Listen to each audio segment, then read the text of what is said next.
Kevin De Bruyne ছিল Manchester city বলেন, Pep Guardiola বলেন, সবার তুরুপের চাক।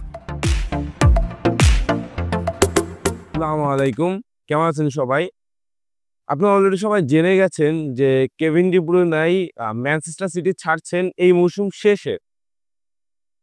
2015-16 মৌসুম থেকে শুরু করে এখনো পর্যন্ত 24-25 মৌসুম পর্যন্ত সার্ভিস দিয়ে যাচ্ছেন কেভিন ডি ব্রুইনে ম্যানচেস্টার সিটিকে।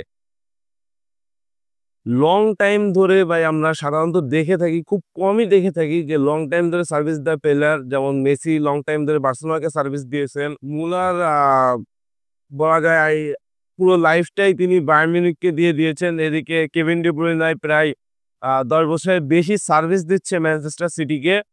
এরকম আমরা খুব কম দেখতে পাই। কেভিন ডি ব্রুইনে ছিল ম্যানচেস্টার সিটি বলেন, পেপ গার্দিওলা বলেন, সবার তুরুপের তাস। আর্লিং হ্যালান্ডের গোল করার পিছনের সবচেয়ে বড় ভূমিকা যদি কেউ রেখে থাকেন, তার এত গোল মেশিন হয়ে ওঠার পিছনে যদি কারোর ভূমিকা থেকে থাকে, তিনি হচ্ছেন কেভিন ডি ব্রুইনে। আপনারা তো জানেন যে এই মৌসুমে তিনি ইনজুরিতে পড়ে অনেক ম্যাচ মিস করছে অলরেডি। তার মধ্যে 20টা ম্যাচে তিনি 6 গোল 2 অ্যাসিস্ট করছে এই মৌসুমে। গত মৌসুমেও তিনি লাস্টের দিকে বেশ খানিকটা সময় ইনজুরিতে তার নষ্ট হয়ে গেছে। তারপরেও তিনি 413 অ্যাপিয়ারেন্সে মানে 413টায় খেলায় অ্যাটেন্ড করছে ম্যানচেস্টার সিটির হয়ে। আর সেখানে তিনি 281টি ম্যাচ জিতছে, 65টি ম্যাচ হারছে এবং 67টি ম্যাচ তিনি ড্র করছে। এর মধ্যে ভাই 106টা গোল করছে এবং 169টা অ্যাসিস্ট করছে কেভিন ডি ব্রুইনে। সেখানে সবথেকে বড় চমক কি, তার 106টা গোলের মধ্যে 41টাই ছিল আউটসাইড দ্য বক্স। তাহলে বুঝতে হবে ভাই কোন মাপের প্লেয়ার তিনি।